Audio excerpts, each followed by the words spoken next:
Tahun 1999, di sebuah perkampungan kumuh di Ambon, kehidupan sehari-hari berjalan dalam kesederhanaan. Jalanan sempit yang becek saat hujan, rumah-rumah kayu berdesakan di antara lorong-lorong yang dipenuhi suara anak-anak bermain. Warga hidup dalam keterbatasan, tetapi mereka saling mengenal, saling berbagi, dan mencoba bertahan di tengah sulitnya ekonomi. Namun, ketegangan mulai terasa di udara. Desas-desus tentang pertikaian antar warga semakin sering terdengar. Sebagian besar warga tak tahu bagaimana semuanya bermula, hanya bahwa ketidakpercayaan mulai tumbuh di antara mereka yang sebelumnya hidup berdampingan. Sebuah peristiwa di pusat kota Ambon pada Januari 1999 menjadi pemicu awal. Sebuah pertikaian kecil di pasar tiba-tiba membesar, meluas, dan berujung pada bentrokan besar. Api mulai berkobar di berbagai sudut kota, rumah-rumah terbakar, dan warga mulai mengungsi. Di perkampungan kumuh Ambon, suasana berubah drastis. Malam-malam yang biasanya hanya diisi suara jangkrik kini dipenuhi teriakan, suara langkah kaki yang tergesa-gesa, dan bau asap yang menusuk hidung. Para ibu merapatkan pintu rumah mereka, anak-anak menangis ketakutan, sementara para pria berkumpul, berusaha memahami apa yang sebenarnya terjadi. Kerusuhan yang bermula dari pusat kota kini merembet ke desa-desa kecil.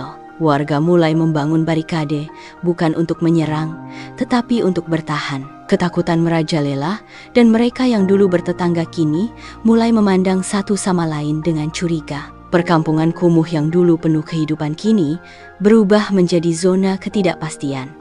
Setiap hari ada pertanyaan yang menghantui. Apakah esok hari masih ada kedamaian?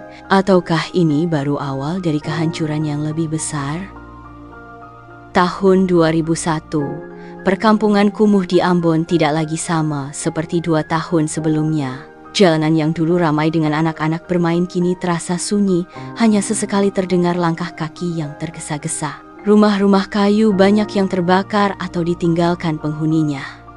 Aroma sisa asap dan kayu hangus masih terasa di udara, mengingatkan bahwa luka di desa ini belum sembuh. Di sebuah gang kecil, seorang ibu tua menyapu halaman rumahnya yang dipenuhi serpihan kayu dan abu hitam.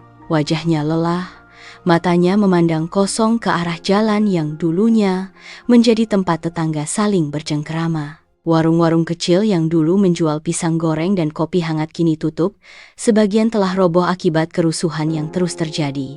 Malam di desa Ambon semakin mencekam.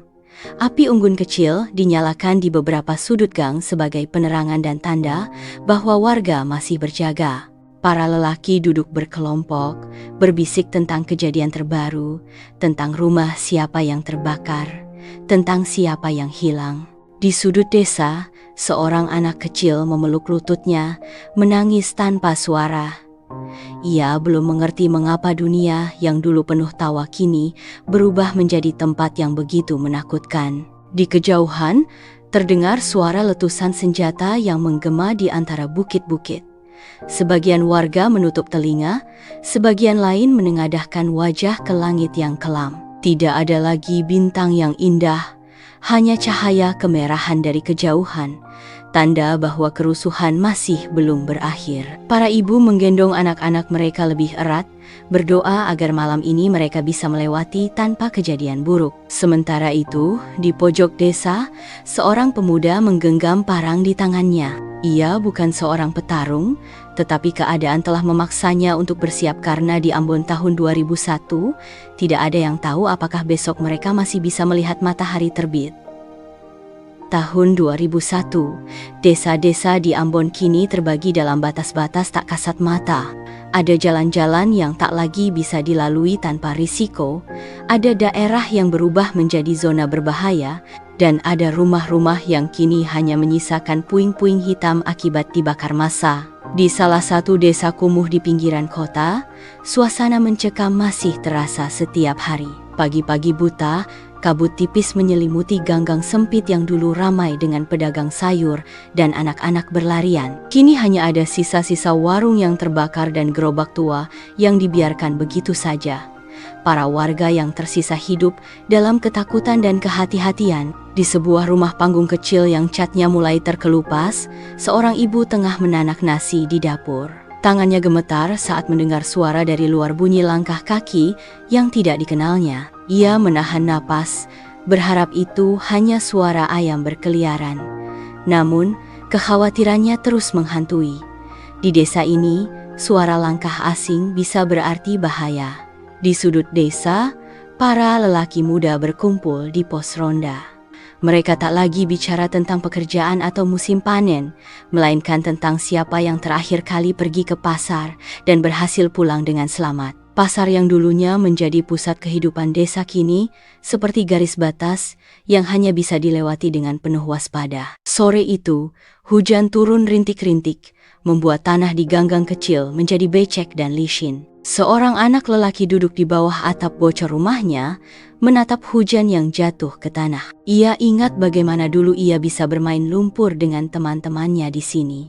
Tapi kini, banyak dari mereka telah pergi, beberapa mengungsi, beberapa tak pernah kembali. Di malam hari, suara takbir sayup-sayup terdengar dari kejauhan, bercampur dengan bunyi petasan yang sulit dibedakan apakah itu sekadar perayaan atau awal dari bentrokan baru. Beberapa keluarga memilih untuk berkemas dalam diam, bersiap jika sewaktu-waktu harus meninggalkan desa yang telah menjadi rumah mereka selama bertahun-tahun. Ambon tahun 2001 bukan lagi tempat yang sama.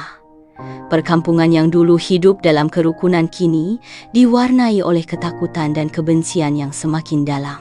Sementara itu, di kejauhan, api kembali menyala di salah satu sudut desa.